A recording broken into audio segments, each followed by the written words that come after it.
Hey everyone, welcome to another episode of Comic Book Weekly, and let me just tell you, it's a shit show up in here coming off of the Thanksgiving holiday. Let me tell you, we just don't have any of our stuff together, but we are here for you guys, and hopefully you guys will have fun today. And sorry about that, there's an echo there. And but we got a good show for you. We're going to talk about some topics. We're going to talk about, some of the comic books that came out last week, and maybe we'll talk about if we all had a great Thanksgiving or not. But with me, as always, we have the lovely Cat Comic Uno. Say hello, Cat. Hey guys, what is going on? And then, of course, next to me, I have Brant Fowler. What's up, everybody? Yeah, guys. So, sorry we're a little bit late, but like I said, we're all over the place today. So we're lucky we're on.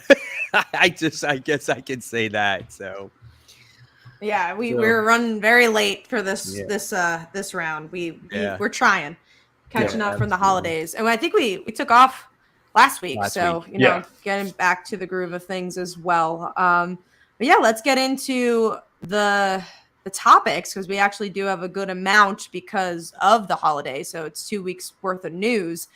So first up, we're going to talk about, I'm actually going to save the media news pieces for last, because our topic that we didn't write down is going to be about the Spider-Man movies. So we're going to write that down maybe during the show at some point. Let's start out with the new Aquaman family book coming out. I believe it's called Aquaman.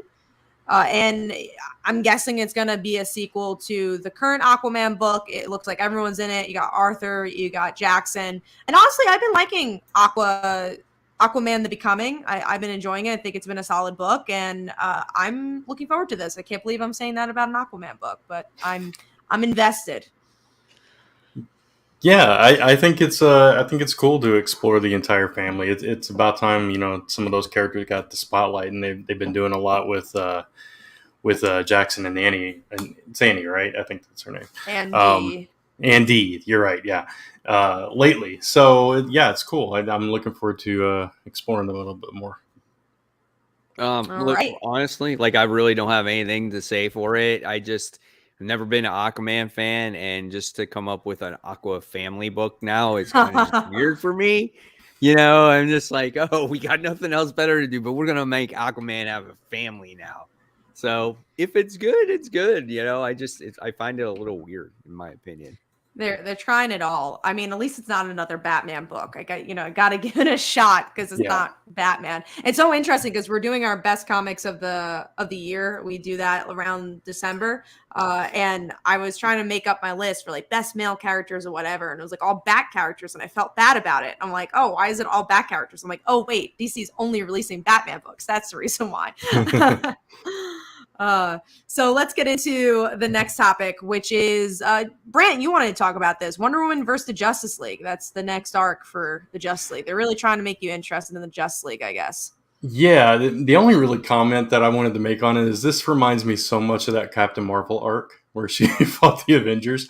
That's just yes. Yeah.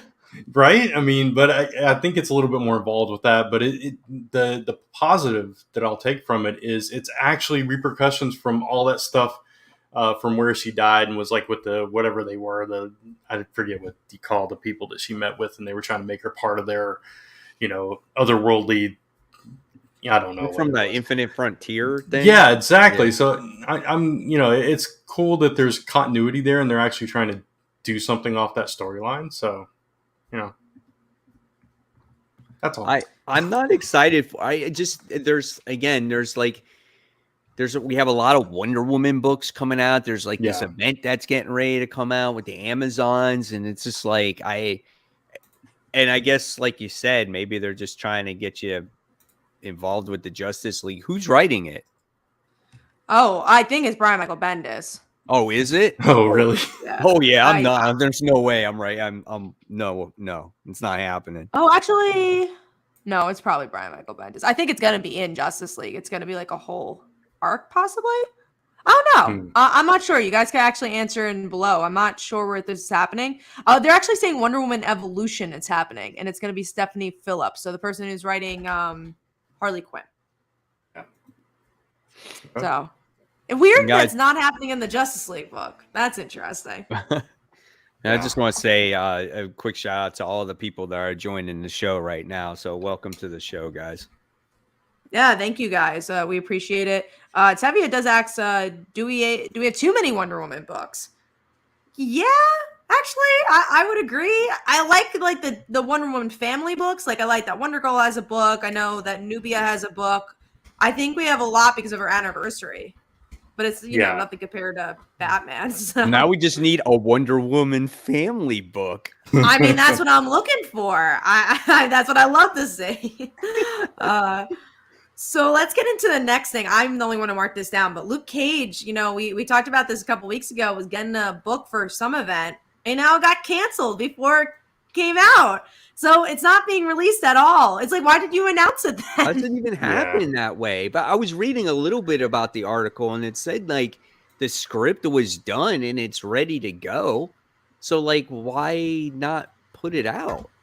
Right. Marvel's been doing this a lot. Maybe it's money issues because, you know, there was a lot of books that were announced pre-COVID. I mean, we look at, I think New Warriors was a book that didn't end up coming out. There's a couple of other books that didn't end up coming out at all. Gwen Stacy never finished that miniseries that she had. So this definitely happens a good amount that, you know, they just don't finish their books or they don't release it, especially during these COVID times. I wonder if they're treating. I wonder if they're treating it kind of like a what do you call it,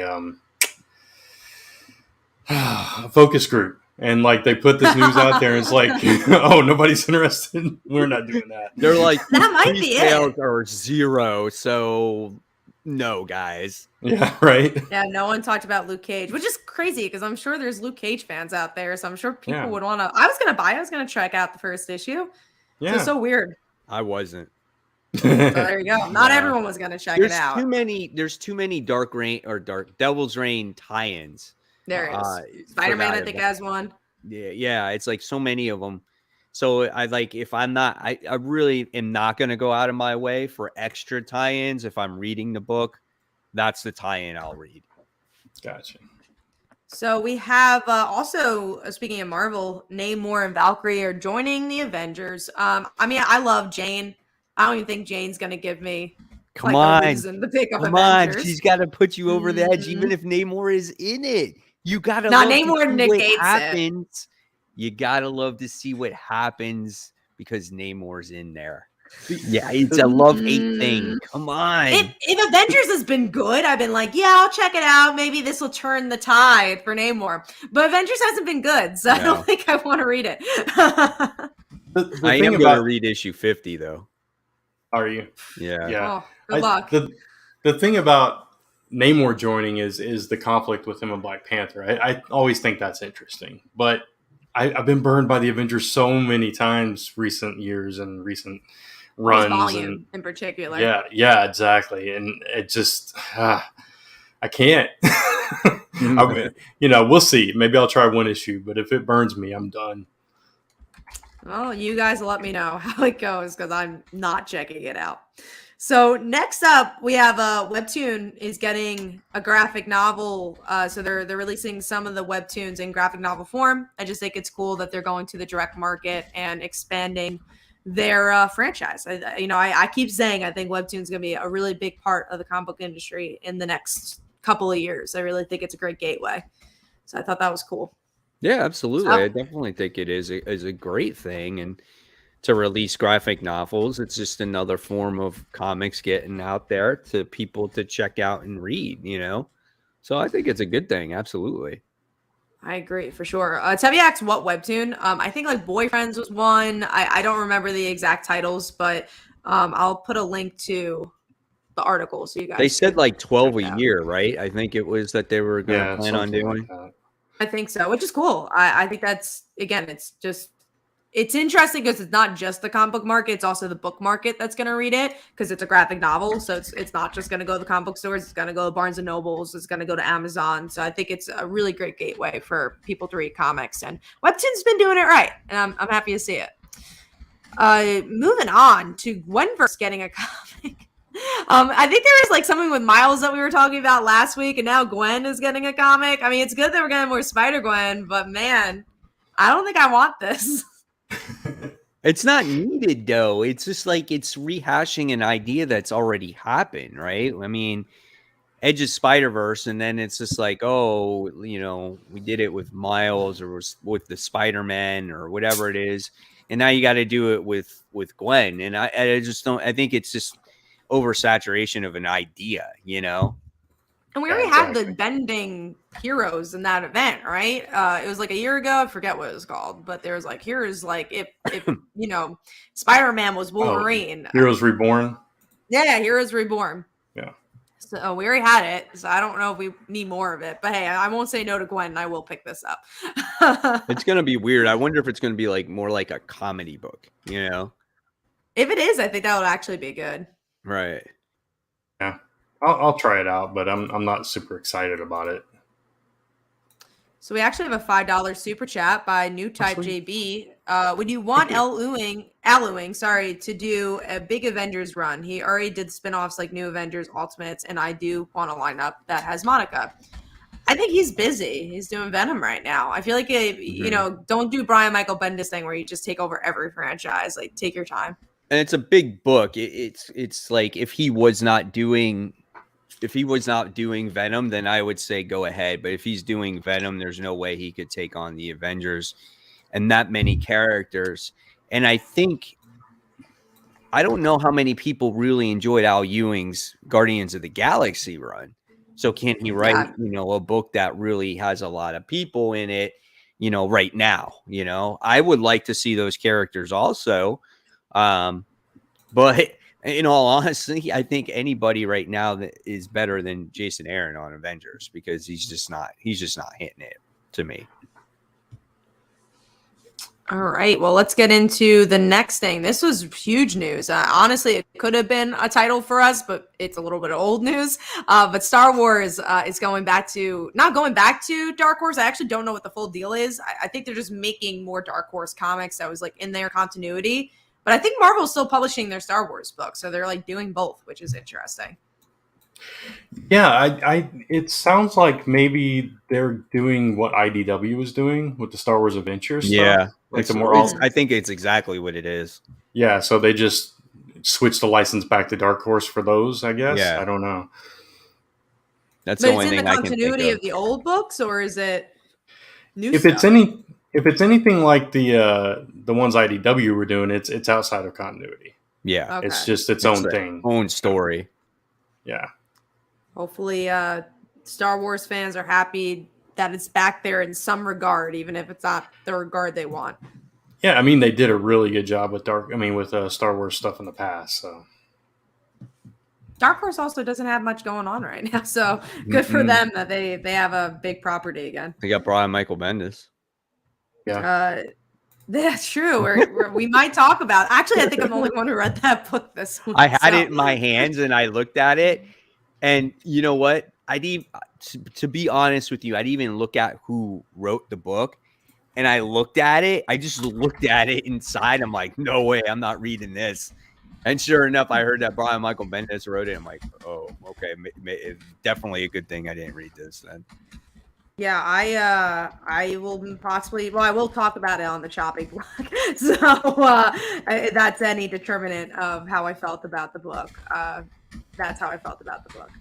All right, let's go on to. Oh, I lost my spot. Hold on. Let's go on to the next topic, which is Watcher gets a one shot. You guys are interested in talking about that? Yeah, I think it's cool. Just because we haven't seen him all too much in the comics, and he's recently come back after the whole thing with Original Sin. And I think it's cool to see him again in the comic form. And I think the character is going to get a little bit more popularity as well, based off of, you know, What If from the TV series. So I think it's a pretty cool book. You know, I'll definitely pick it up. It's just a one shot. Yeah. And I've always liked the Watcher. I've always liked like the classic What If stuff. Yeah. And if they are exploring, like that article kind of speculated, if they are exploring him kind of standing up to the others and saying, hey, it's about time we actually act and make a difference in all this. That's an interesting twist for that character that we've seen, you know, seeds of, but we haven't seen that full on. So, that'd be interesting. All right. We do have a interesting comment here from New Type. He said, "The more I think about it, I want a new writer with a fresh voice with Miles. I like Saladin as a writer, but I didn't think he's suited to take to the teen characters. He's okay with Miles, but his Carmela was not good." I will definitely agree with the Miles situation. I don't know how many times I'm on that book and I get burned by it. And I agree. I think there needs to be somebody out there that can write Miles again to make him a better character in the Marvel comics. Yeah, I have not read a Miles book in a long time, sadly, and I would like to see a new voice for sure. I mean, Mike and I talk about it all the time. We keep trying it, we keep sticking with it, but it doesn't get better. No, it doesn't. The story's so weak. There's just no dialogue to it. There's no depth, and when you look at how rich the character was in his own universe back then. It's amazing. And then even into the SpiderVerse, when you see how he's written in that movie, that's the Miles that and that you care about. And that's, when you look at what he is, I mean, he is like basically could be the next real Spider-Man, but in the main universe, as long as Peter Parker is around, Miles is just second fiddle. And I would have loved to seen not Ben Reilly be in this place, but Miles Morales be in that place instead of Ben. It would have made a much better story. Yeah, it would have, but I don't think Miles would do that. Like, he wouldn't go corporate. I don't think. So I don't think they should have done the corporate story at all. Yeah, and they could have just had Miles. They could have changed it to be like, dude, Peter, I'm there for you, and this weight of responsibility is now on me. Right? That's so much more interesting. Yeah, that would have been a lot better. That would have been more like his character journey in the Ultimate Universe. Right. Mm-hmm. Exactly. Yeah. I agree. We need more from Miles, and I think it's been proven with Into the Spider-Verse and possibly the Spider-Man movies. We'll see. I'm sure you guys are excited. G.I. Joe's getting another comic. The 10th comic that's out, and is based on the Saturday morning cartoons, though. Yo, Joe, I saw that, and I'm like, oh, I'll read that. Yeah, it's interesting that they're going that route. I mean, they've done everything else. They've continued the Marvel run. They've done their own universe. So why not go back to the cartoons as well? So that's cool. Oh, there's definitely love for Ben. I saw that comment. I love Ben Reilly.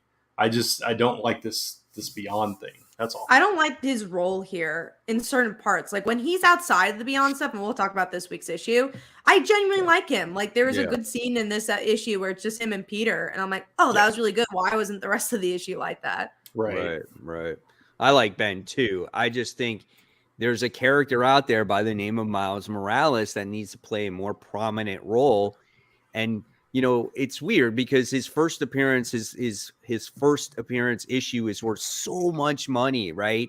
And it's this big issue, and it's just like, and what is he doing right now in the comics? He's doing absolutely nothing, Yeah, such a shame. And he doesn't have that right now. It doesn't feel like he is like that next Spider-Man, that could take the reign if he was supposed to.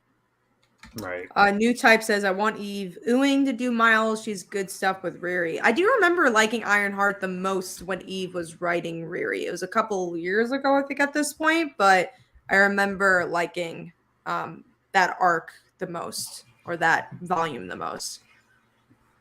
Yeah. All right, well, let's get into the last comic book news piece, which is Destiny of X is revealed to be the spring X-Men arc.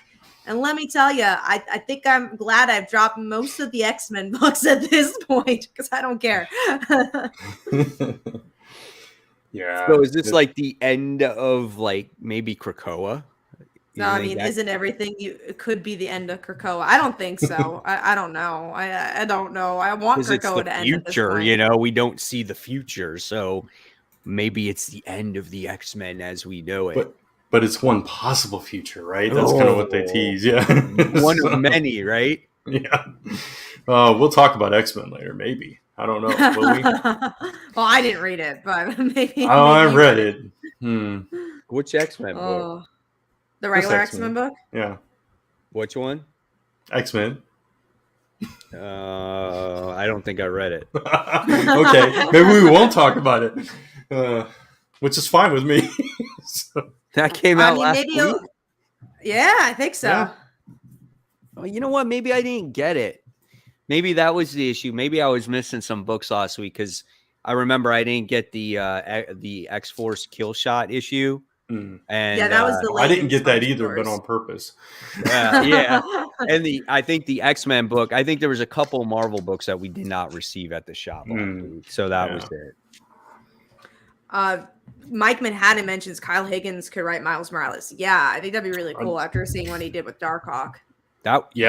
He probably would, because between Darkhawk and Radiant Black, and being that Miles is in the Darkhawk book already, that would written well there. I thought. What's that? And written well there, I thought. And the two panels that he's in. Right. Very tiny snippet, but, it felt like Miles. Yeah. Right. Yeah, Kyle Higgins is one of those writers. We talk about Tom Taylor, Kelly Thompson. I think Kyle Higgins, Donny Cates, the current crop of writers that are just anything they tackle is pretty much good. Solid. For sure. Least, so. Yeah, very much agree on that. All right, well, let's go into our media news pieces. I actually didn't see this trailer, but it seems like you guys both did. Super Pets gets a trailer. Fuck yeah, man. I'm all up for that. The Rock, John Krasinski, Kevin Hart. It's just like crazy. My kids loved the trailer, and my son is 14 years old, and he was like, dude, Super Pets looks good. It really surprised me. I was like, what is Super Pets? I'm like, what is this going to be? And then I saw it, who was voicing it. And I was like, oh, well, I've got to check this out. The Rock's in it. Come on. And man, it was really good. The Rock is Crypto Cat, if you didn't know. Yeah. I did know that he was playing Crypto. I'm going to see the movie. I just I don't want to see a trailer. I just want to go see the movie, The trailer was really good. It was an actual movie, though. I didn't either. I thought it was going to be just this something on HBO Max or just a half-hour show or something. And I was like, wow, the animation looks good. The voice acting is awesome. And so I was just ecstatic about it. That was the most excited I've been about a DC movie in years. Yeah, it really got me excited for it too. And I was like, man, Lisa, we gotta go see this. And I was like, man, that's 5 days after our anniversary. We'll go see Super Pets for our anniversary. Because why not? Exactly. That's the kind of geeks we are. I love it. Well, the last thing, speaking of movies coming out soon, we got the new Spider-Man movie coming out. Hopefully you guys got your tickets because it's super hard to get them. I got my Thursday ticket. They're not good seats. But there's speculation, or at least someone commented that I guess that's attached to the movie saying, hey, this is the end of this trilogy, but we're going to get another Spider-Man trilogy with Tom Holland. So if that's true, that's cool. I hope that's true. I don't know. I think that's what's so fun about this movie. It's goes back to Avengers, where it's you really don't know what's going to happen. And I like that. I'm excited to be surprised again and just have that hype of the MCU. Yeah. If it's not Tom Holland, I hope it's Miles. But, I have a feeling that's how it's going to end, but we'll see. That's what a lot of people were saying, were speculating too, that it's without obviously it would be passed down to Miles, and that would only make sense. And then you want to see that comic book jump up in price some more. Right.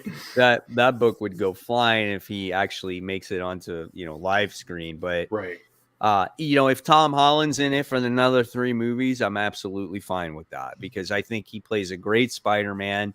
And I get not being in a role forever. These guys want to do other things besides superhero movies. But you know what? To tell you the truth, if someone sat there and said, sir, I'm going to pay you another $50 billion to play Spider-Man, I would be like, okay, I don't need to play anybody else. I'll take your cash. Right. You're going to be remembered forever as Spider-Man, just like Robert Downey Jr. is going to be remembered forever as Tony Stark, and what's his face as Wolverine, what's his name? Hugh Jackman. Hugh Jackman, yeah. Like, no matter who other Wolverine or other character you're going to get, you're always going to remember those characters, those actors and actresses that played those people originally, you know? Yeah, I totally agree. And I think I read something about Tom Holland saying he wasn't ready to stop playing Spider-Man anyway. So that's good that he's still excited if that's true. I love Tom Holland as Spider-Man. I think it's a perfect fit, and I'm ready for another 3 movies. I'm ready for this one. I did not get my tickets, so hopefully they're. I didn't get tickets either, so just whenever I get to see it, I'll get to see it. Yeah, that's just the way I look at it. I just didn't want to be spoiled. Yeah, that too. Yeah, for sure. So we're planning to meet Lisa and her brother. So we'll see what happens. I guarantee. If it wasn't Spider-Man, I wouldn't care. I'd be like, whatever. I'll go see it when I'll go see it when it's on Disney Plus. Who cares? Like because it's Spider-Man. I'm like, I really want to go see this movie. Right. That movie is going to break every box office record. I think it's gonna do, because also you're getting the old fans. Like Avengers: Infinity War was all MCU fans. This is also like, if you like Tobey Maguire, you're gonna watch this movie. Yeah, everyone's gonna want to see this. Like, I think it's just there. It's just, I think it's gonna break Avengers Endgame. I think it's gonna break every record that there is. This is because I mean, I heard that when these tickets went on sale, right? Like the freaking all the websites like shut down because of just all the traffic and everything. So things are crashing. I went to go see House of Gucci the next day, and like the app was still slow. Like where I was trying to show my ticket, I'm like, here it is, and it was still slow because people are still trying to get on that app to get Spider-Man tickets. Yeah. And I don't recommend House of Gucci, but I did go see it. You were so excited to see it too. I was excited when I thought it was a movie about a murder, and then I found out it's not. It's everything but. Lady Gaga's in it.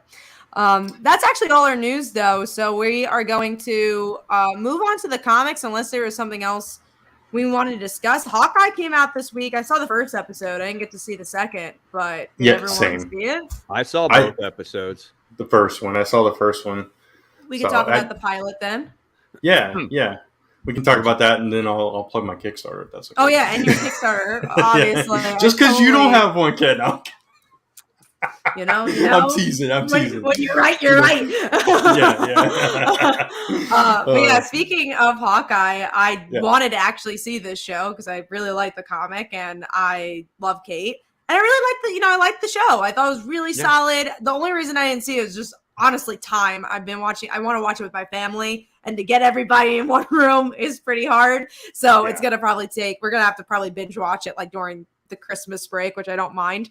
But I really enjoyed it. I like Kate a lot. I'm not saying it's like, highbrow television, but it's fun and it's everything I wanted in Hawkeye. Yeah, Lisa and I always watch the Marvel shows together, so trying to get together to watch that this week with how busy this week was for me was a challenge, but we managed to watch that one episode. And I really liked Haley as Kate. I thought she really nailed that role.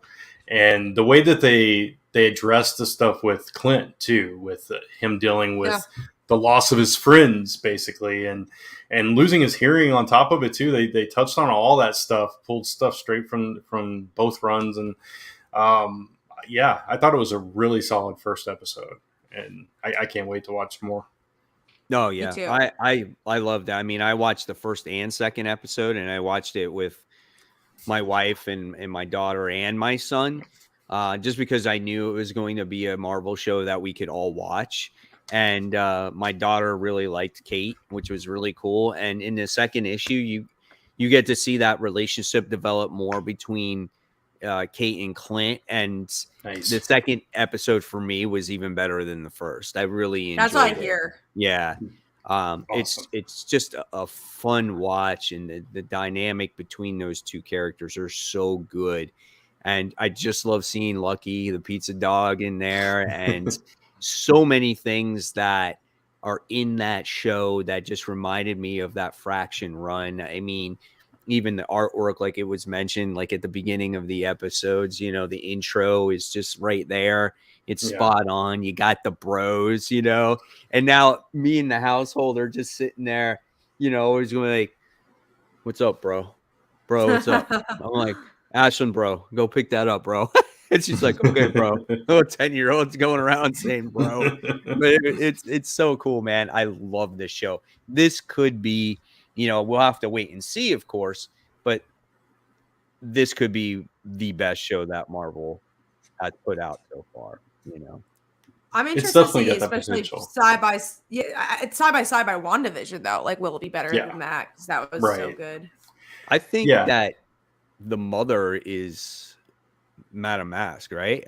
That's interesting. That's what she's definitely the villain. I feel like pointing fingers at that. She's something there. She's got the haircut like her, you know. So I was like, I think it was one of my theories, and then at the end of episode 2, you see somebody that I did not familiarize myself with. I'm like, or is that could be her? So I don't know, but that was kind of what I was thinking, you know, because she's involved with the freaking swordsman and everything else. So I don't know, but yeah, man, great show. You're gonna love the second episode. It's so good. Yeah. I love how like she became like a Hawkeye fangirl right at the beginning. Like, I'm gonna learn archery now. Yeah, that's cool. Yeah, it's just there's so much to love about this. They're doing so well with these Marvel shows for me. They are. I'm so excited for like Miss Marvel and She-Hulk. Yeah. Tevia says, isn't Madam Mask Iron Man villain? She is, but she was also a Kate Bishop villain. Like she showed up a lot, especially in Kelly Thompson's run. Like she was like a big villain in that. So and then sense. She was in this Fraction run too. She's in it. Yeah. And the actress playing her mom's too big of an actress to not be somebody even more important, right? So, right. Yeah. So we'll and also it's interesting because I mean I don't think this is too much of a spoiler because most people wouldn't care about this, but in the comics like Kate's dad is alive and the mom's dead. Yeah. So it looks like they've reversed the roles too, and Kate's dad's a villain in the comic. So it looks like maybe the mom's a villain instead and the dad's dead. It's an interesting dad twist. Comes back. Yeah, I think he'll come back. Yeah, I don't think he's dead. He took off somewhere. Something happened to him. Kate's got an interesting family for sure. And I'm glad they're focusing on that because I feel like the show could have just been about Jeremy Renner's family. But I'm glad the show is equally about like her family, which is cool. Because I think that's definitely the most interesting. Well, not the most interesting thing about Kate, but one of the many layers that makes Kate an interesting character. Yeah, for sure. All right. Well, let's get to Kickstarter time. You only have 3 more days left, right? Yeah. It ends Friday, so we are we still got a little ways to go. I clicked the wrong thing. There we go. I was going to share it on the screen real quick. So this is In the Land of the Dragon, cyberpunk fantasy comic book story about a mercenary named Kenzo who is tasked with kidnapping a child that holds a secret that could shift the balance of power between 2 warring corporations. Really cool story, great art. We just added a new reward tier for a digital bundle. So you can back that just to get some cool comics to read, and it still supports the campaign. We introduced that today, so we are over 80% now. So like Kat said, we got 70 hours left, still got a little bit of ways to go. So hopefully we'll finish strong on Friday. But if you haven't checked that, you can check it out, lastimberpress.com/dragon. And I'll close that. Scroll down and show just a little bit of the art, and I'll keep this brief. That's some of the new reward tiers, milestones we've unlocked. There's some of the art. Really cool stuff. So go check that out, and thank you. And do you have a link for that too, Brent, to put in the comments? Yeah, I'll drop it in there. All right, guys. So switch it over to comic books. So some decent books that came out this week. I'm curious to see what you guys think of them. The first book this week, and we're going to talk about it, is Hulk issue 1. Donny Cates, Ryan Otley. What'd you guys think of it? I thought it it was solid. I liked it, but it's so hard to follow up Immortal Hulk. And this definitely said, nah, forget about that book. We're going to just do our own thing, which, in some regards I liked a lot, but at the same time, like, I like when a book is a bridge where you're like, at least they know the last volume happened, and I don't feel like that happened here. They completely said, let's not think about Immortal Hulk at all. Very little reference to that. And it's interesting how Banner just basically is screw it. And he's like, I'm taking over the Hulk, and, and he's going to leave Hulk the way he is. And, he controls his mind, and, it's all about rage. And it's quite interesting. I mean, I liked it. I just think that you can't be too quick of a judge on it because Donny Cates, knowing his storytelling, it's a much larger scale. And so he hasn't even scratched the surface when it's come to this issue. It's just, hey, I'm Hulk. This is Banner. I control Hulk. And I went into some freaking celestial that Tony Stark created from King and Block, and I'm being transferred to some other world. And that's basically, what it is right now. But I enjoyed it. I love the artwork that Ryan Otley put on the pages, and just hope it's consistent. And, I enjoyed it. It's different. And real quick, Brant, my thing about it is that people always complain about, it's the same old shit, right? It's the same old characters, like same old Hulk smash, Hulk do this, nothing new, nothing fresh. And then, and then you get new stuff like Immortal Hulk, and then you can appreciate something like that. But then you get the flip side of things, and people are like, well, it's not the same, it's not the character. Well, it's like, well, what do you want? Do you want the same old, or do you want fresh, new, and different stories? I definitely want Immortal Hulk more than this, but like you said, it's just the first issue, right? And also, it's a Hulk different is beast. Still different from the same old boring Hulk that we had before that, right? And this is still different than boring Hulk because it's again, they flipped the script and all that. But Brant, what did you think of someone who didn't read Immortal Hulk? Yeah, that's where I was going to come in at. Is like I have no idea how Immortal Hulk ended, so I didn't know if it tied into that at all. So it's interesting hearing that it didn't really. But this was not what I expected. Like when it started off, I was like, okay, I don't know if I'm going to like this. And then you brought in all the Avengers, and they're talking about this, and it's like, oh, this is like the Illuminati again. They're talking about getting rid of the Hulk, and then it's like, oh, he's like a Starship Enterprise captain inside his mind now. So what the heck is this? It was crazy. It was a trip, and I enjoyed it. I'm hesitant about it. I don't know if it's going to keep my interest long term.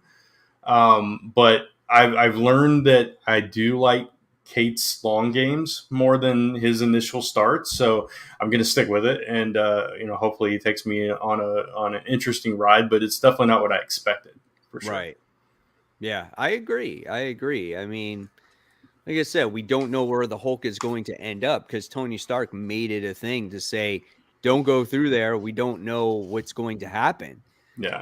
So he's going on this journey, and, I don't have a problem with Banner kind of losing it and being the evil one and Hulk being the good one, and Banner taking control of him. Again, it's just something different. We've seen Hulk smash. We've seen the 800 different personalities that Hulk has, right? And how he's in this last volume, how he's dealt with that.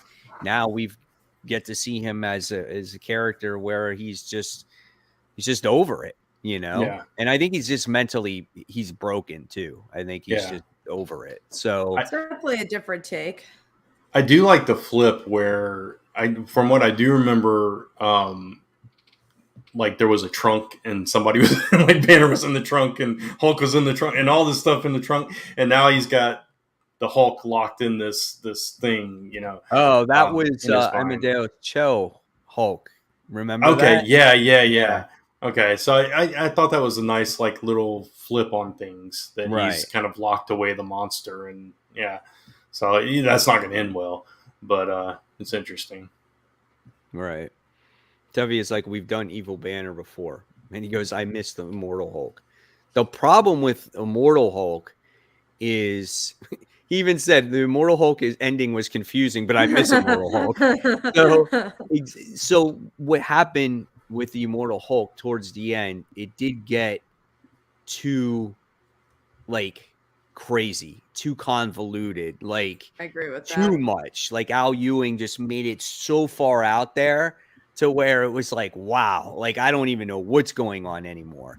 And that's kind of like my fear that I have when it comes to, and we talked about it already, when it comes to Venom, when he's going to be writing Venom as that story progresses. Like how weird is he going to bring that out there while Eddie's in space or whatnot, or wherever he's at in the garden right now, you know? So I liked Immortal Hulk too, but you know, all good things must come to an end. You can't drag it out. And I do feel like that series did drag out a little bit.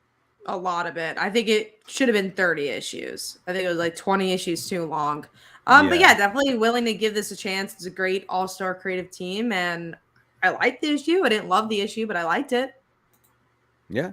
Again, it's too early to tell. It's really hard to tell based off of a first issue when it comes to something like that.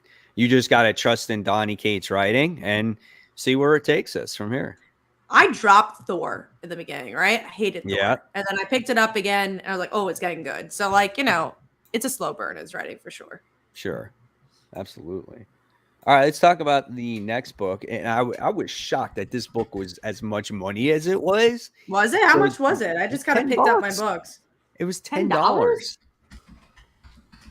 Radiant Black? Yeah. Mine was $3.99. Was it? $10. Yeah. Did you get a special variant or something? Maybe I misread it. Let me see your copy, Kat. It's over here in the back. Hold on. Give me a second. I have to find the price tag. Let me see your front copy. No, it's in the front.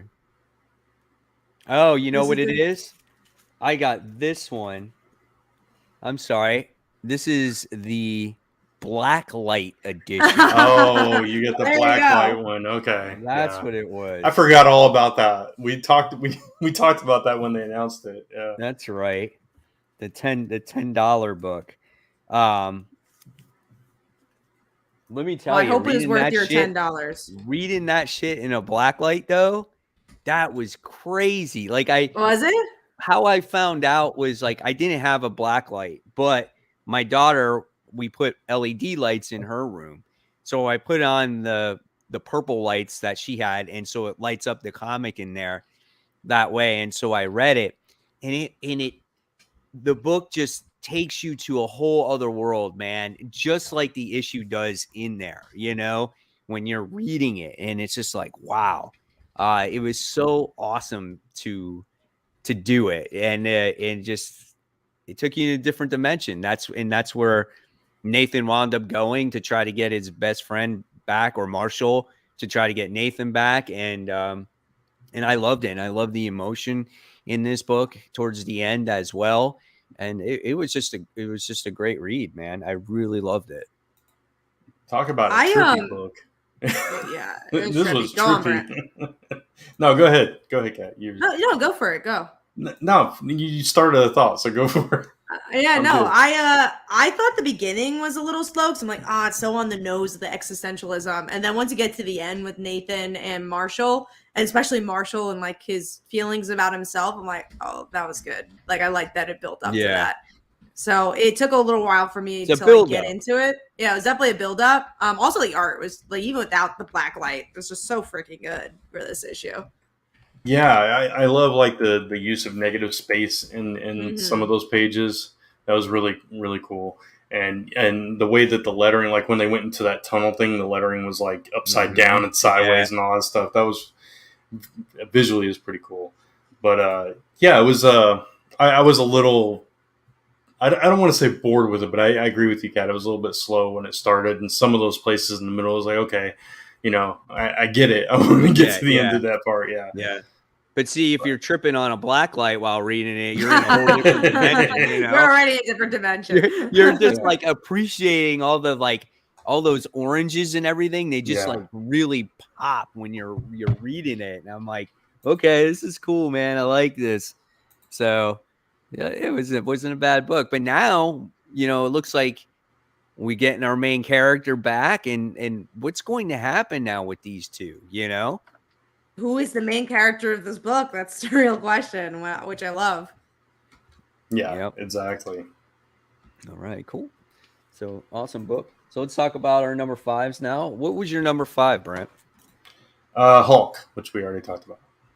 And that was mine too. And Kat? Mine was the other Don and Kate's book, which is Thor, issue 19.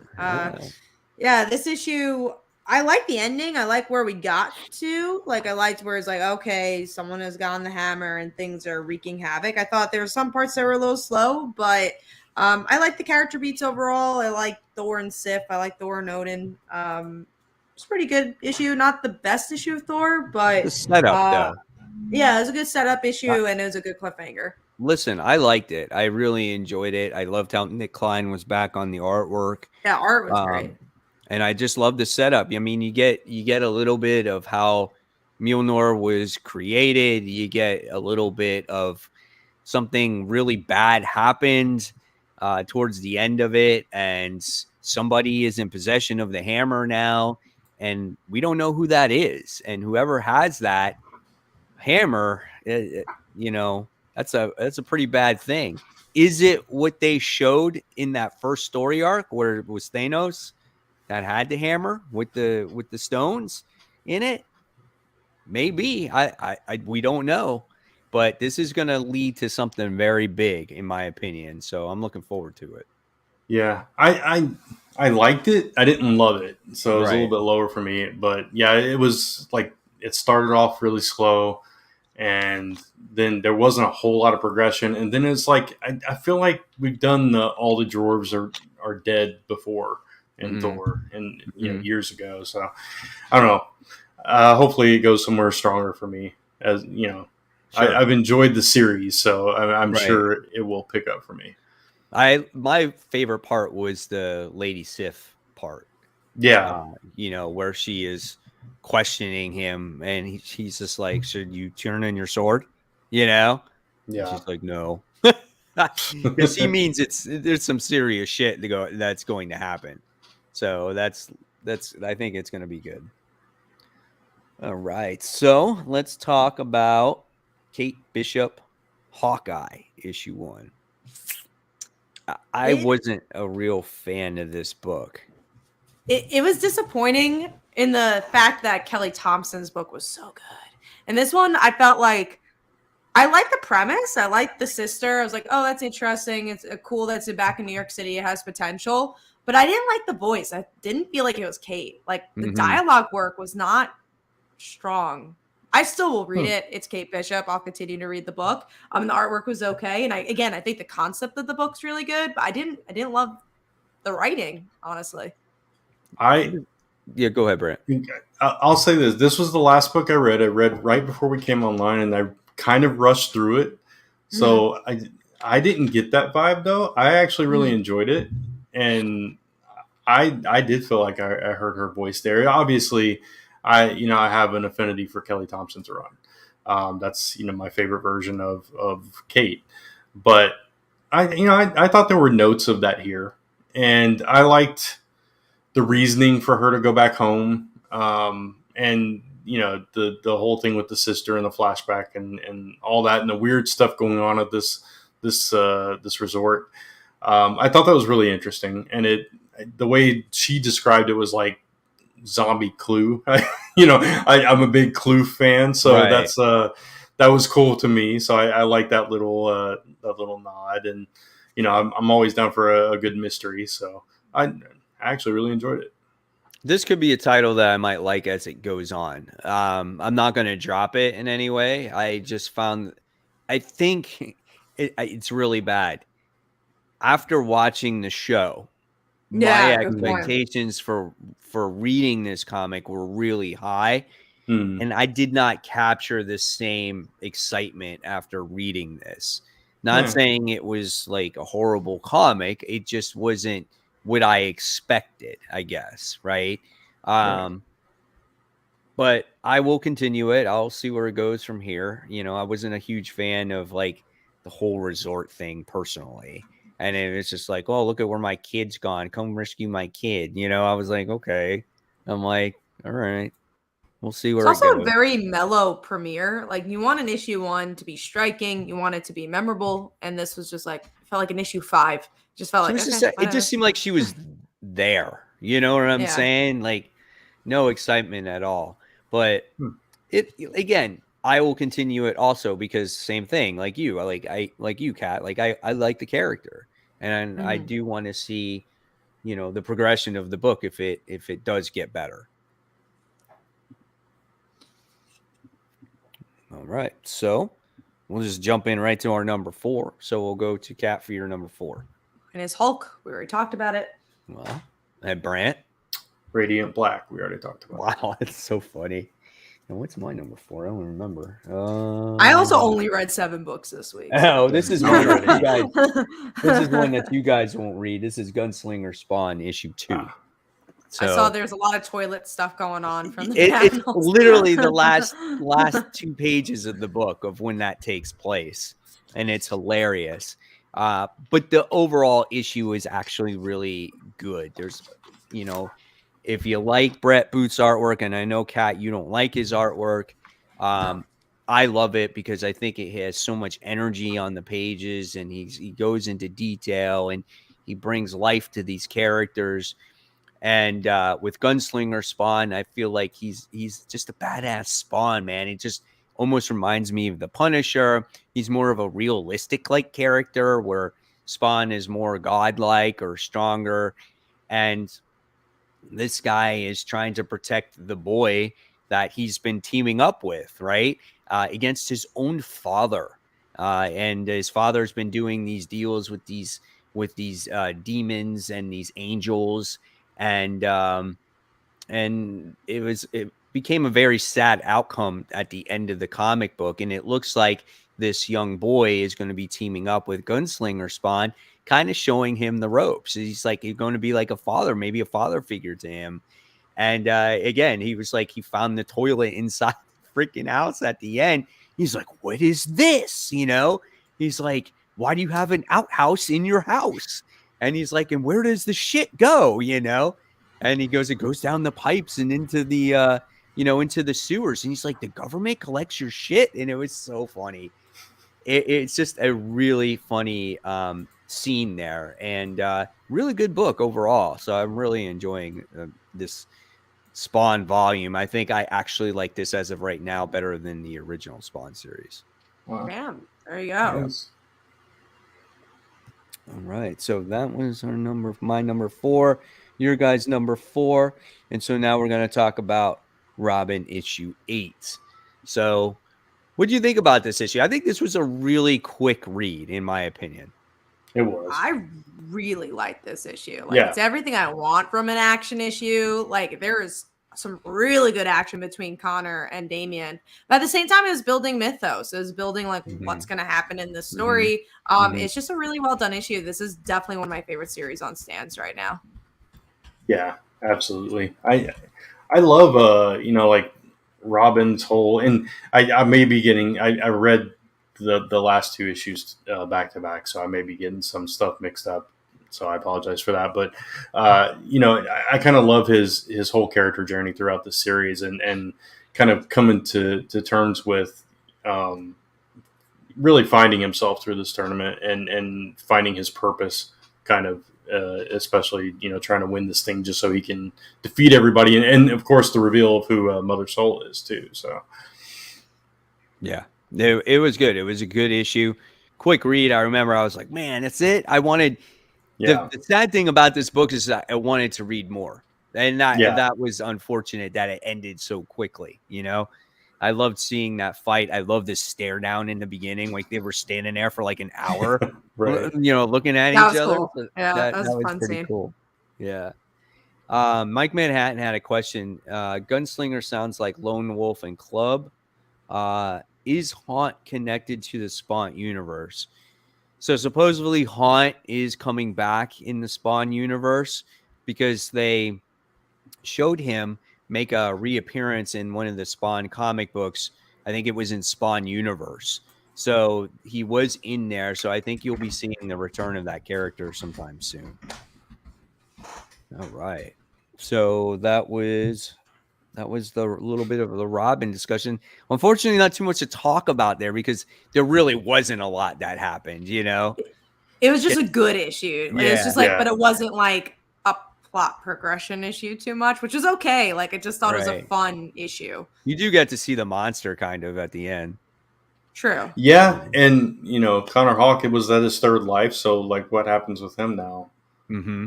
Yeah, maybe he's dead. Yeah. You're not going to see him for another 20 years. Yeah. All right. So let's move on to our number 3. I'll go this time first. So my number 3 was in book we already talked about, and that was Radiant Black. And I just want to say I didn't read only 7 books. I read 18 books this week. 18. Oh, God. Yeah, and so we're still on the same wavelength here when it comes to books. It's just funny. It's so crazy. I will say I have a lot more books this coming week. I think I have like 15 books, but I only had 7 this week. Although Serial was supposed to come out and my store didn't have it, so I would have had 8 books. Honestly, I was surprised I had this many books because this is the week where it has all the annuals coming out. And I'm like, I'm not going to have this many books. And I have like 18 books still. I'm like, how the fuck do I feel like 18 books? I'm like, I'm getting like one of those annuals, and that's it. You know? Yeah. We'll talk about the annuals. I think I'm getting like 3, but we'll talk about those when we get to it. But yeah, next week I definitely have a lot. Like tomorrow I have a lot to read for sure. Right. So let's see who's got to go. Number 3. Me. Brant. Fight Girls. Last issue for now. We'll see what happens. Interesting twist with. I did not see that ending coming. I didn't see any of this coming. So it was so weird. It crossed my mind, right? I'm just like, where's this gonna go?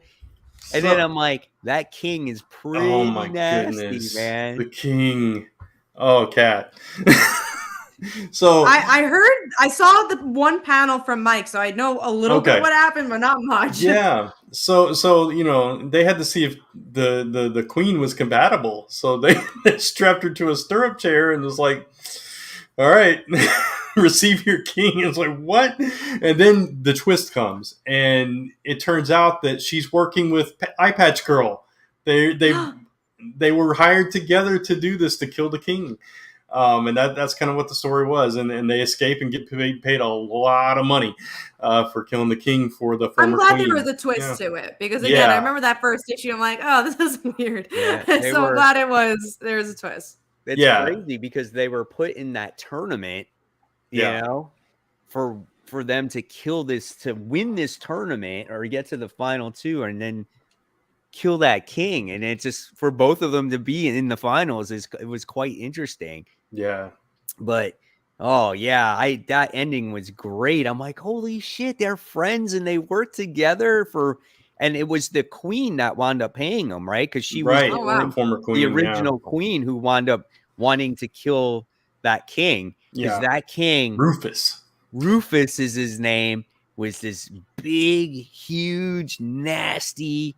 He can't even walk. He has to float. Like, they made this chest where he floats in the sky and it's like magnetized to her. And he was about to with her. And she was like, I ain't doing this, man. He licked her and she was like, ugh. You get to see the panel. It's so nasty. It was like, oh man.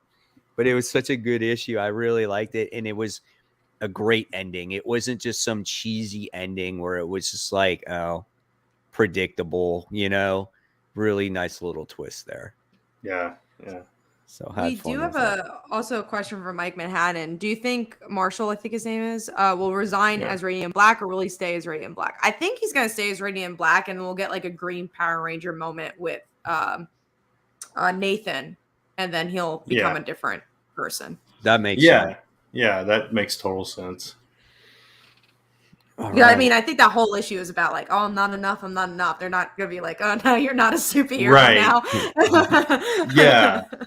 Yeah, because it's, Nathan, like we talked about before, was kind of our entry character and, the relatable character. But Marshall's, like he said in this issue, he hasn't done anything with his life. He saw Nathan chasing his dreams, but this is his chance to be something special. So, yeah, I don't think they'll drop that. So, Serenity's like eye patch girl. Yeah, her name is Sandra Blackwater. Blackwater, or something like that. Yeah, and then Tora Winter is the other girl. Yeah, right. So, all right. So we all did our number 3. I think I have mine number 3. Still. Oh, you're number 3. Okay, sorry. Yeah, mine was, because I only had 7 issues. Mine was Hawkeye, Kate Bishop. Oh, okay, gotcha. All right. So next, we have to talk about The Amazing Spider-Man issue 79. So we do have to talk about that. This is the book where Kraven the Hunter makes his appearance in here. Artwork was improved in this issue. Yeah. I thought there was actually decent moments in this book. Sometimes when you get to the Beyond Corporation stuff, it gets kind of repetitive because the guy's constantly like, well, Ben Reilly, you have to do this and you have to do that. And, it's not only about you, but it's about the Beyond Corporation. And it's like, they're always hounding him like a child, And I get where they're going with it. But as a reader, it just gets repetitive. And as a reader, this by now. And you would think that Ben Reilly would know this by now. And this guy doesn't have to repeat the same old shit over and over again. Right. So that's when it gets repetitive. Kat, you mentioned it earlier, where Ben Reilly is good when he's out on his own, not following the Beyond Corporation, like when he's going to Peter and he's going, maybe asking for advice and things like that. That's when it's actually fun, or when he's fighting a villain or whatnot, But yeah, the Beyond stuff kind of just like, holds it back.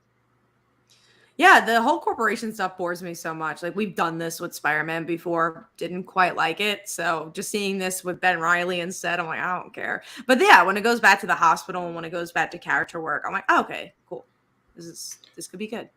But it's not yet. Yeah. We didn't get to talk about it because we had no show, but I really like the Beyond issue with Misty and Colleen. I thought that was fun. Like that? Really? I did. I didn't really like that issue. I liked it. I love the Daughters of the Dragon. So you're the first person that I've heard that has enjoyed that issue. Now, I liked the dynamic between the two characters. Yeah. I thought they were cool, and I liked the little twist on the end on how they pulled that fast one on what's her name? Maxine, is that her name? I don't remember what her name is. But yeah. But they pulled that fast one on her. So that's what I liked about it. And there's like, oh, I need to take a mental health day. Yeah, I'm taking like a week off. I'll see you later. Peace out. Like, I like that about that issue. Yeah, I just like them. I like them a lot, and I don't think they get enough screen time, panel time, whatever you want to call it. But and I also like, I don't know, kind of seeing the motivation behind her, Maxine, whatever her name is. Those little instances we get in the main series as well. So, I enjoyed it. But as far as this issue goes, I think the strongest parts of this entire story so far have been in the hospital room with Mary Jane and Peter and Ben. All those moments are the best. And Kraven versus Spider-Man, again, I wasn't really into it. So, yeah.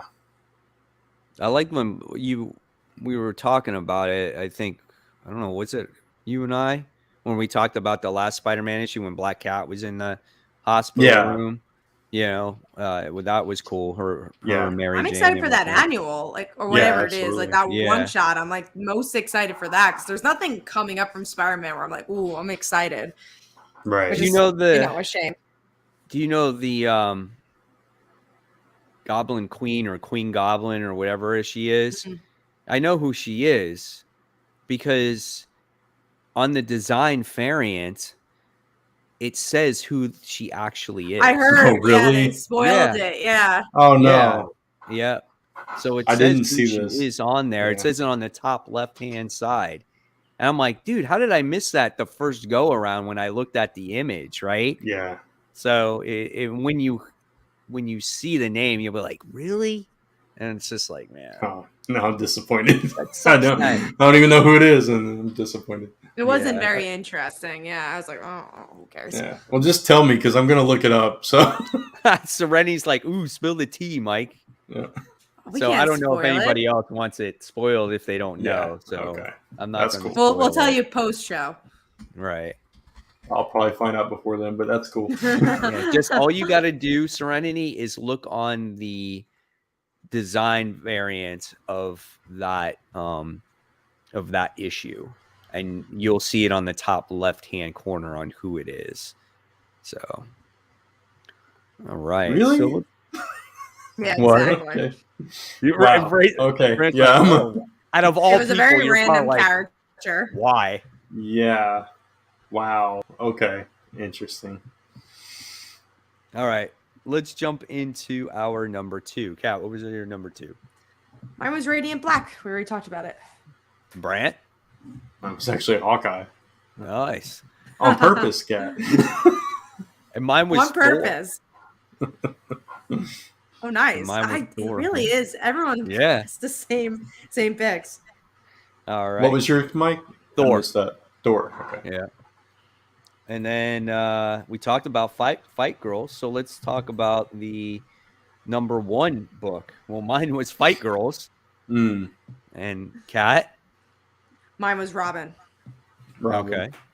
Yeah. Brant's was Robin too. There he is. There it is. Mine was Rufus. I liked Rufus in Fight Girls. That's why it was my number 1. He's your number 1 dude. Oh yeah. All right. So is he the king? He was the king, right? Is Rufus? He was the king. Mm-hmm. Yeah. You don't want to be around that king. All right. I'm glad I didn't finish Fight Girl, but I'm glad I know everything that happened. It's good. It was a good series. I enjoyed so much fun with that. Yeah.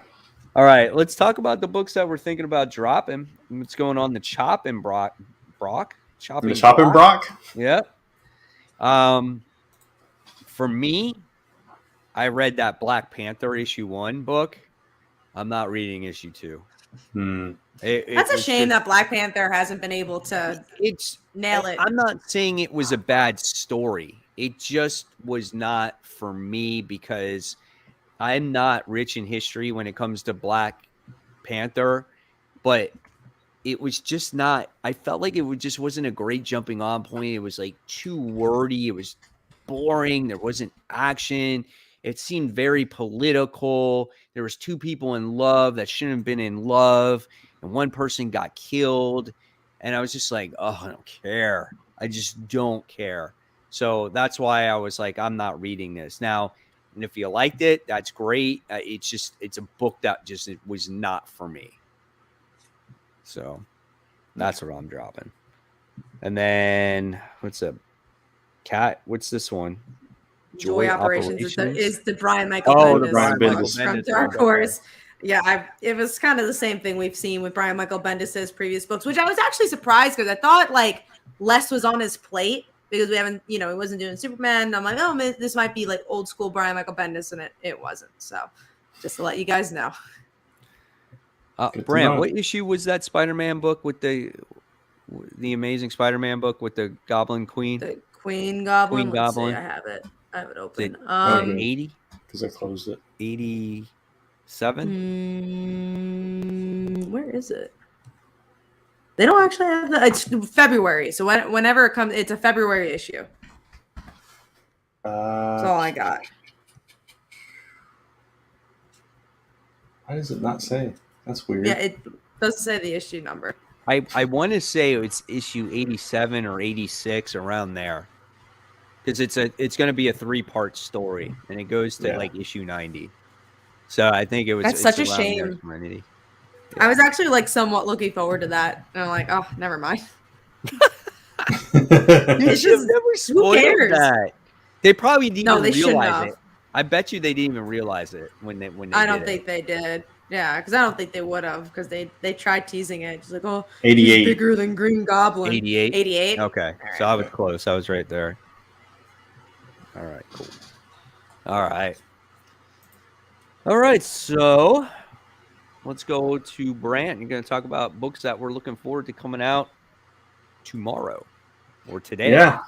So a lot to talk about here. Let's just, since we already kind of mentioned that, we'll talk about those DC annuals. We got Batman, Detective Comics, Nightwing, Wonder Woman, The Joker, Robin, and Justice League Dark are all coming out. There's so many. I'm not getting Batman because that's Ghostmaker. I am getting Detective Comics because I know that's the beginning of like a big arc, and that's going to determine if I'm going to read Detective Comics. Getting Nightwing, obviously. What's the other one? The Joker or Robin? Robin. I'm getting Joker. I'm getting Robin. So I'm getting pretty much everything. except for Dark and Wonder Woman. I'm not getting Justice League. I'm not getting Wonder Woman. I'm not getting Batman. Yeah. The Joker, man, they're revisiting that story. Interesting. Yeah. So. And also it's like one of the few stories left of James Tynion. So, you know, he's not on the book for much longer. I'm only getting the Robin book.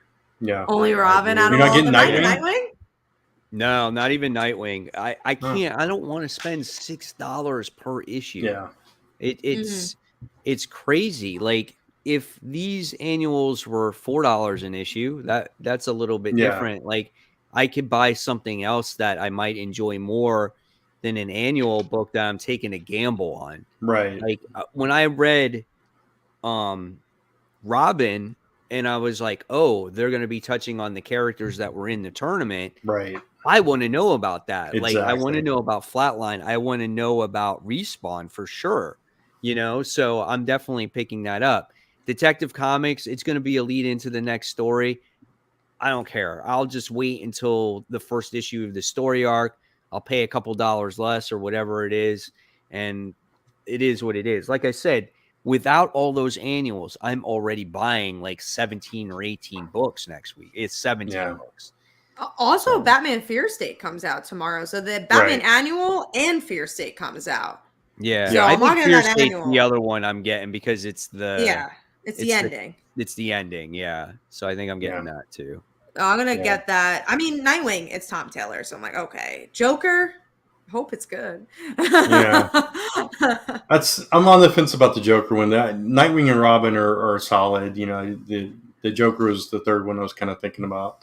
But yeah, the rest, and also Justice League. We didn't put it on here, but Justice League Incarnate comes out too, I believe. Yeah, I'm not picking that up. Yeah, no, but I'm just saying it's another event thing falling off New Frontier. So I know you said, Mike, you're going to read Avengers number 50, and they like retitled it as like the Secrets of the Avengers or something like that for this issue. I don't know. All as I know is that it's here again. This book is a $10 book because it's 750. 750. So, and this is also the conclusion to World War She-Hulk. Yeah. So this might be the issue where Jen gets back to where she was. So if that's the case, and if that happens in this issue, I want to read that. Yeah, I get that. Speaking of her, we've also got Fantastic Four number 38. I'm excited for She-Hulk. Yeah. And she makes an appearance in that too. Exactly. Yeah, that's going to be fun. Yeah. Yeah. I'm looking forward to that. All right, we got let's see. Let's talk about Captain Marvel number 34, the next part of the Marvel, all the Marvels. It's been fine. Yeah. It's been okay, yeah. Yeah. It's not been great. Like you said, it's been fine. It's okay. Yeah. It's the end of the last issue just felt a little flat to me. It was really, really good. And then all of a sudden she's just like having this conversation with, Vox Supreme. And then what happened? Right. She got sent out in his coffin or something. Yeah, in space. Like Yeah. So we'll see. Kind of a weak ending. A book's returning that I know that you were excited about, Mike. Hotel Volume 2, Number 1. You really enjoyed that first volume. So seriously, I did not know that this book was coming out until I was doing my new number ones for the following week. So I guess this series that I do actually helps me as well, because I didn't know this book was coming out, and I really enjoyed the first volume of this. Yeah. And it's going back to the same creepy ass hotel where these 4 rooms are actually connected, and these stories will connect with each other in some way, shape, or form. So again, I love these horror books as long as they're done right. But I don't want some creepy baby monster, doing what it did in the first issue of that. I was like, wow, this is weird. But yeah, that was I'm so looking weird to it. It's the weirdest thing I've ever seen, man. So weird it turned me completely off because it's just not my thing. But I'm glad you're enjoying it. Then we got a new Mike Millar book, King of Spies, #1. Oh my god. Yep. I'm going to check out the first issue because the concept seemed pretty cool. It's this spy who is on his deathbed and he's got to basically make a decision. Do I want to, let everything out of the bag, or do I just want to die in my hospital bed? So I'm curious to see what that could be about. If it doesn't capture me, maybe in the first or second issue, then I'll drop it. But I want to give it a try. Yeah. We'll see. He has a lot of interesting concepts. The delivery, and they never end. Yeah. Well. Right. Yeah. The delivery leaves something to be desired. So we'll see. All right. We got Wonder Girl #5. Yeah, I'm excited. Solid book. Gorgeous book.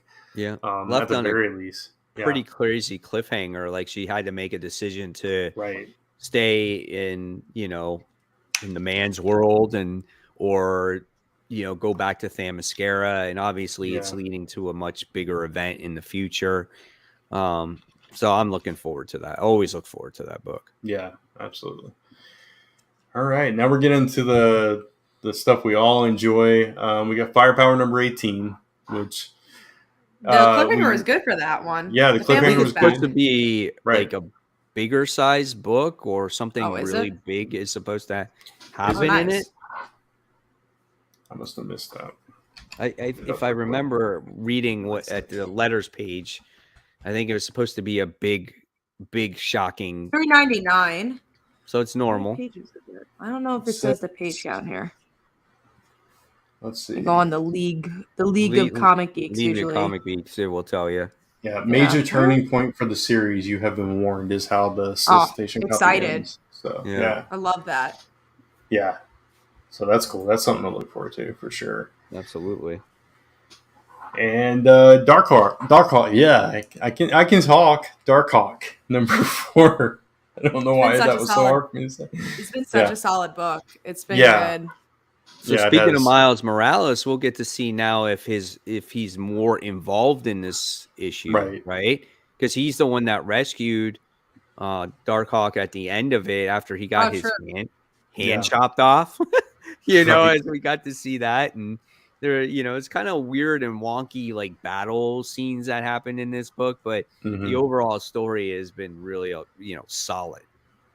Yeah, it's so much more than I could have hoped for with a revival for Darkhawk. Yeah, when they announced it was going to be a new person, like I don't know how I'm going to feel about that. With the history with Chris Powell and stuff, but they've done everything they could with him, and it's been so good. So looking forward to that. We've got the final issue of the Me You Love in the Dark that we can't wait to find out what is actually going on with this guy. What is this book about? Yeah, exactly. Oh, man. I don't know. I'm waiting to see if my theory is correct. If it's a manifestation of her mind. So I don't know, but I am looking forward to this ending. This book has been so well done. One of my favorite series of the year for sure. Yeah. And looks like I skipped over Venom #2. Mikey marked that one down. Yeah, of course. Venom issue 2. Same thing. Venom issue 1 kind of just starting, the story is just starting out. So I want to see who that mystery character is at the end. I want to see what happens with Dylan. I just want to see more. It's so hard to, base things off of only one issue when there's a much grander story in play here. So yeah, we'll see where it goes. Yeah. And then finally, the final issue, at least for now, of Daredevil, issue #36. Yeah, I mean, hopefully this is a big one. It's literally launching into an event. Right, exactly, yeah. Is this the one where, like, Kingpin and Typhoid Mary get married? Do they get married in this I think issue? That's the event itself. I thought it was going to be the event itself that happens, but maybe it's this issue. I'm not sure. But either way, I'm excited. There's actually a lot of like bigger books. I wouldn't say big books, like in the grand scheme of things, they're not like big issue ones, but they're big books in my mind. Though, like, big books, I'm excited. Yeah. Exactly. Like I'm excited to read those books. Right. Exactly. All right. Prepared to tie the knot. Yeah. So I guess it is this issue. Or at least it's the setup for it. Or they're getting ready to. Yeah. Yeah. So yeah, that's something to look forward to for sure. All right, and that's it. That's all our most anticipated for this week. All right. So, anything else you guys want to say before we close out? I think I'm good. Yeah, just for me, once again, check out my Kickstarter, lasttimberpress.com/dragon ends Friday, less than 72 hours. So go back it, please. Thank you. Yeah, and guys, I just wanted to let you guys know that are watching out there. I've teamed up with mutantbeavercomics.com. You guys can go ahead onto that website, and they have a ton of exclusive comic book covers and other things like comic book supplies and stuff like that. And if you enter the promo code CORNER10, you'll get 10% off of your purchase. And it's not just the first order, it's any other order after that as well. And I'm also teaming up with another .com called glasscabinethobbies.com, and they are releasing a Batgirls issue 1 Dan Mora exclusive. We're working on a promo code there, so you guys can pre-order that, and that comes out on December 14th. So if you guys want to check out those website sites and go ahead and order your exclusives and get your copy of Batgirls issue 1 by Dan Moore, I think that's kind of cool. So at least you get a little bit of a discount there, right? So that's all I have. Stay tuned for my haul, obviously starting tomorrow. As long as I can produce videos on my brand new phone that I got today, I gotta fix that all up. That's been a nightmare. But you guys have been great tonight. Thank you so much for watching and all the wonderful comments and participating in tonight's show. So with that being said, let's do the final closeout. So if you like this show, guys, make sure you give this live stream a thumbs up. Don't forget to subscribe to Comic Book Corner 2.0 and Comic Book Weekly. Don't forget to follow us on social media, Facebook, Twitter, Instagram, of course, YouTube, and all that great stuff. Hit the bell for notifications. There was even a comment here saying I did not get my notification. So just make sure, unclick it, then re-click it, and then say receive all notifications. Hopefully that does help. Okay. I know a lot of people don't always get that. So guys, thank you so much for watching. We'll see you all again next week. This is Where We Wave. Thanks for watching, guys. See you soon.